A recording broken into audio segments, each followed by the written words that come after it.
What's up everyone, Adrian here, and in this video I'm going to be showing you one of my favorite editing styles, and that's going to be the cyberpunk or neon kind of look. This style of editing has been heavily influenced by a lot of like games, TVs, movie shows, anime, the whole 9 yards that I've just accumulated, watched, and played throughout the years. So some specific sources that I can reference, but just not limited to, would be things like the movie Akira, movie Blade Runner, whether it be like the 2049 version or the Harrison Ford one or the OG, as well as just like some recent anime as well. One that just comes to mind, especially in this context, in this example I'm going to be showing you in Lightroom, is going to be the Jujutsu Kaisen Shibuya incident arc. So again, like, this style of editing is not limited to those kinds of works, but there's just a whole others that I just really can't name or list throughout the entire video because it's a lot.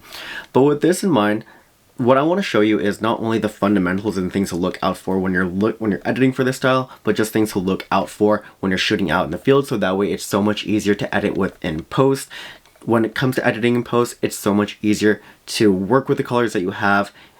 While you can insert colors in the edit itself too, it's just much easier to edit those colors that are already existing in the photo rather than just like inserting them. But you have freedom and flexibility, and I'll show you how with specific examples too. Because it's going to be a little bit of a longer video and I'm going to be going step by step through things, I will have chapters throughout the video too, so that way if you want to see a certain section of how I edit, you can definitely just go into that. Additionally, I have started up a library of YouTube shorts as well, so that way if you want specific photography tips, tricks, editing advice, you can go directly into those videos, and they have the associated long form video as well too, so you can go and check that out. Let's just go ahead and hop right into it and not waste any more time. We are over here in Lightroom. I have the reference photo on the left as well as the active photo on the right. For context, this is over in Shibuya back when I went in during cherry blossom season. This is my homie Alex over here, whom I met up with a few times here and there. And the thing is, when I shot this photo, I was using the Canon R6 Mark II, and I was using the 35mm lens because I really like cropping for that 16:9 kind of frame. I think it just looks so like movie-esque and like cinema-esque. Additionally, I was shooting very wide open at the max setting of f1.4, so that way I can get all the available light in. I did drop it down to 1/60th of a second, so that way it's twice my shutter speed. And then I kept my ISO a little bit on the lower side at 125. I didn't bump it up crazy high because I know that I'm going to be inserting grain a little bit later on. I love adding grain to my photos because I feel like it adds a little bit of like griminess to it and a little bit more texture and personality. Sometimes I don't really like going for that really clean look. But with this in mind, before I get into the edit, here is the general formula of how I edit, but just edit for that cyberpunk kind of style. A lot of it is going to be determined by your temperature slider over here within the basic profile. That will help set the tone for everything. I'm going to be showing you how to edit for a cooler tone for this cyberpunk kind of style. You can take this in multiple different contexts, but start off with temperature slider. If you want to get a little crazy, you can start working with the tone curve, so that way you have a really fine control of what it is that you want with your colors. I like calibrating my colors because I love having color homogeneity, so that way I have a much more simpler image, but also a much more like effective image to tell a story with. And then from there, once I have those three elements set the tone for at least a foundation, now I can start working with the individual colors in the color mixer. And as a nice cherry on top, I like working with the color grading just in case I need that extra little push in certain areas in a blanketed effect to go ahead and achieve my desired result. So that right there is the general formula. But kicking us off, like I mentioned, we're going to go ahead and drop it down to the temperature slider. Now you can go right and have a warmer kind of look. I like having a cooler kind of tone. I say like having something where it's like right about here, about 3K. I will drop it down to 3K over here. As for the tint, I like going for the cooler tones, so I'm going to drop it down by a little bit more, going around for like an 8 or a 9. That looks good to me. And because we have the image already underexposed as it is, I don't want to underexpose it even further. I already have my blacks clipped. I'm going to go ahead and work with that in the tone curve itself too, so I like the exposure where it's at. With how the human subject is interfacing with the scene itself, I don't mind him just being really underexposed and having these like really harsh high contrast light as well as dark portions, because again, like, I'm using these shadows as a way to just have him in the frame but not reveal too much detail about the person itself. because when I shot this, I was thinking of like this really cool mysterious figure overlooking Shibuya, like drinking a glass of water, looking like an evil villain. That was what was going through my mind when I was shooting for this. So I mean, again, influenced by anime as well as like a lot of other things within my work. As for the highlights, I want to go ahead and blow them out because I like having less distractions when it comes to the billboard and having less detail in them. I feel like it really helps bring out that punch to it, as well as bring up the whites itself too. I feel like that helps bring out punch as well. As for the shadows and blacks, I can go ahead and have them just as they are. I don't really want to like work with them just yet. I can always work with them later on too. As for the presence, texture, clarity, dehaze, we're going to work on that a little bit later on. And as for the vibrance and saturation, I like working with that towards the end of the edit because I like having that more global effect. I like having to work with the specific colors, and once I have that achieved desired result, then I'll start working with everything else. From here, I'm going to start working on the tone curves, and I'll just go ahead and speed this section up and talk about it after I made my edits as they are.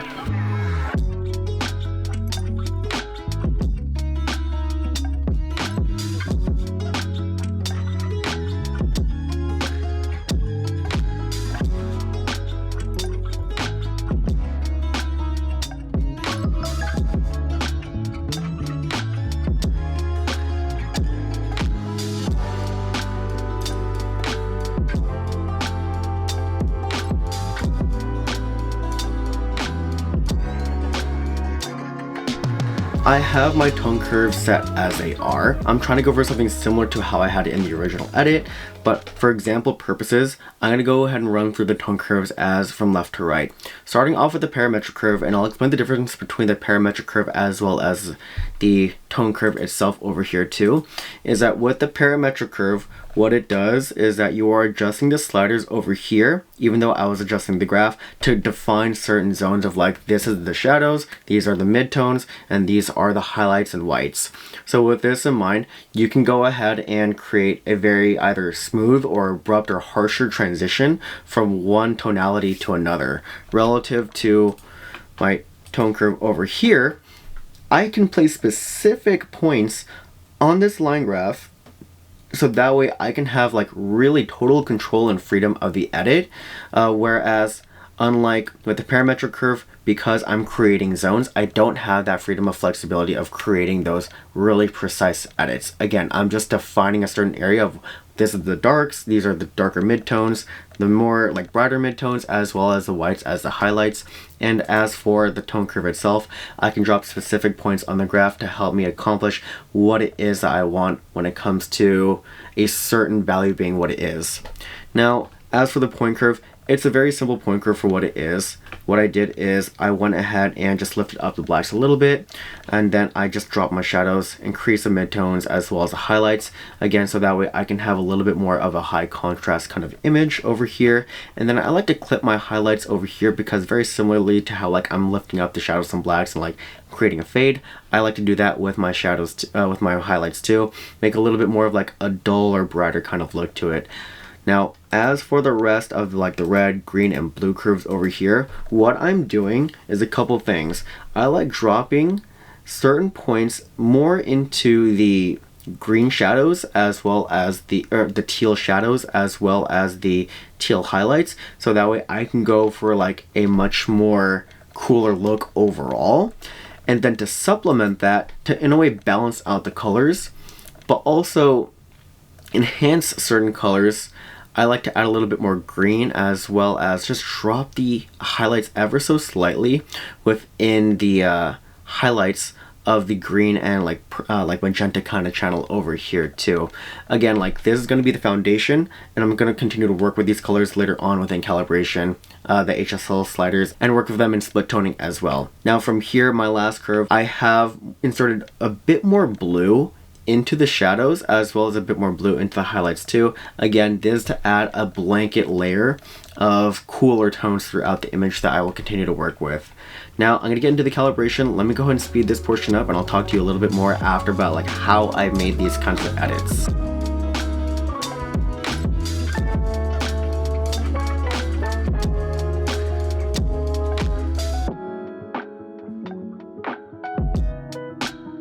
Alrighty team, so When it comes to shifting the color calibration, like I mentioned in my other editing videos, I like to go with a more homogeneous color look. And what I want to do is two things. Shift the colors as close as they are to each other to one, like a set of cooler tones, and then shift the other set of colors into more of like the really punchy like contrasty colors over here. So again, I'm trying to go for like more cooler tones, hence why shifting the red primary hue as well as the green primary hue, as well as the blue primary hue, but particularly with the red and the blue primaries, more to the negative values relative to the green, because that's what's going to help me continue to build on that foundation of getting the cooler colors and ultimately the look that I want in the end. And because Cyberpunk in of itself is a very punchy kind of look, I want to go ahead and increase the saturation, sometimes even like more like experimental levels that you can say, or just higher values, so that way I can get like those really high contrast effects. What I'm doing here too is not only am I getting the cooler tones, I'm getting tones of like blue and teal, which I will go ahead and homogenize later on with an HSL. However, I'm also getting these tones of like pink, magenta, red, which I will again like homogenize later on in the edit itself too using HSL. But now that I have those two groups of colors defined, I can now start to work on HSL itself, which we will get right into right now.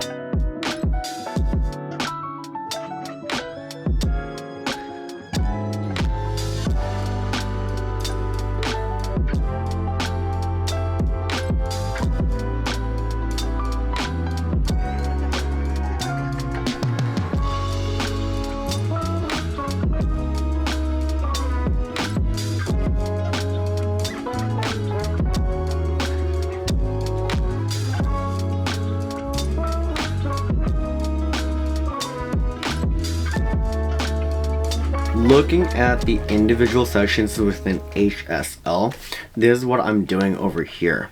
When it comes to working with hue first, what I'm trying to do, particularly with the dominant colors, that being the aqua as well as the blues, as well as purples, because purples and blues, they can be confused at times because of like how the camera as well as the lens just interprets the colors. But what I'm doing here is that I'm homogenizing them, so that way they're as close to each other as possible. From here, as for the other portions of the frame where it's like the reds, the magentas, and some of the blues and oranges, they're not as like prevalent, but they still help and add to the scene and also create another like layer of dimension of color. So what I'm trying to do here is move the reds more towards the magentas. I really like that look itself, and then move the magentas more towards the reds, and then move the oranges and yellows towards those reds and yellows too, so that way they are a little bit more homogeneous. As for moving over to luminance, this is where, especially in the context of like street photography at night, you can make it's much more noticeable to see like certain colors pop out a little bit more. Very similarly, I want to add a little bit more not contacts, but like a little bit more brightness to the bluer tones as well as the aqua tones. So given how like I've homogenized them as close as I could, so that we're like they're smoother in transitioning into each other. As for the aquas and blues, I have them a little bit on the brighter side, and as for the luminance, the reds, oranges, and yellows, I had them darken because I want a more of a richer color, and I was able to achieve that through like hints of the reds, magentas throughout the frame itself too. And then as for the cherry on top, at least for HSL, having a highly saturated image is key for a good cyberpunk kind of look, because again, like it's a very stylized, very punchy kind of look overall, and these colors that you get here, they can be found within the wild. It's just a matter of editing for them in post-processing, which makes all the more reason editing and shooting in RAW so much more crucial rather than shooting in JPEG itself too. Now, as for my final cherry on top, after having all my colors set as they are, I like to go ahead and use a little bit more color grading. This time around, I like to have, again, more of a bluer tone overall, but particularly I like to have like more of a blanket kind of effect. Not to say that the rest of the individual color changes that I made in the like HSL, color calibration, as well as tone curves don't have a blanket effect, but I find that color grading is a really nice way to just kind of like seal the deal on everything. So what I'm going to do here, I'm going to go ahead and increase my color grade in the shadows in particular, and I find that 225 in my style of editing and just workflow has worked really well. Really anything between 225, maybe even like 200 is a really good tone range to be at, but I always find myself finding myself at 225 relative to everything else, because having a hint of blue or a lot of blue just makes for a really powerful edit. To make things a little bit simpler, I'm just going to go ahead and get into the shadow color grading itself, hold shift so that way I can get a nice precise edit going, and then blanket it by punching saturation really high up, and I like 15. 15 is going to be really nice.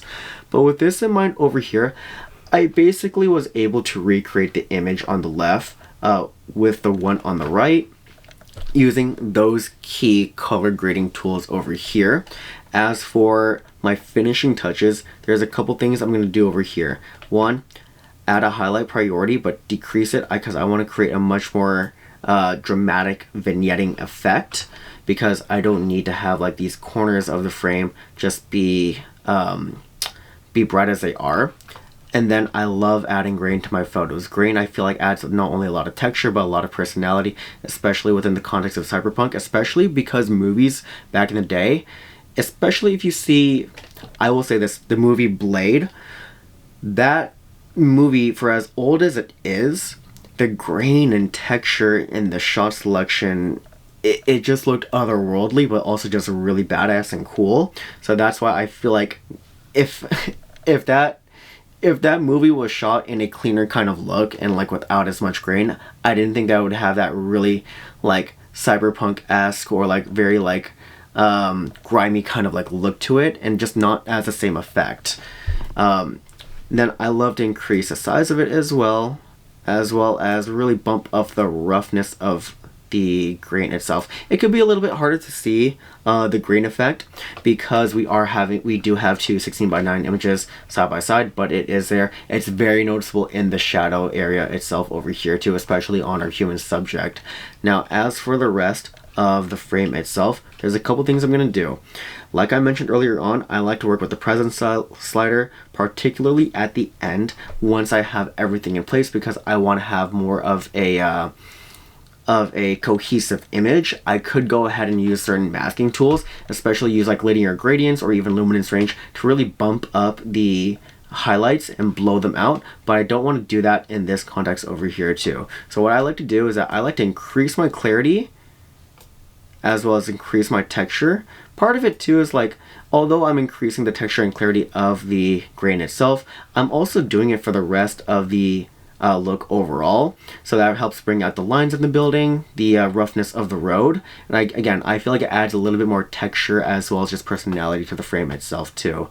And then as for my saturation and the vibrance, I'm going to go ahead and actually decrease my saturation and then increase my vibrance over here, because I like having much more strong midtones be prevalent. And as for the saturation, I can help not in a sense like cool down everything, but just more so not have it be as punchy, and I can balance that out with making certain colors stand out even more within the HSL sliders.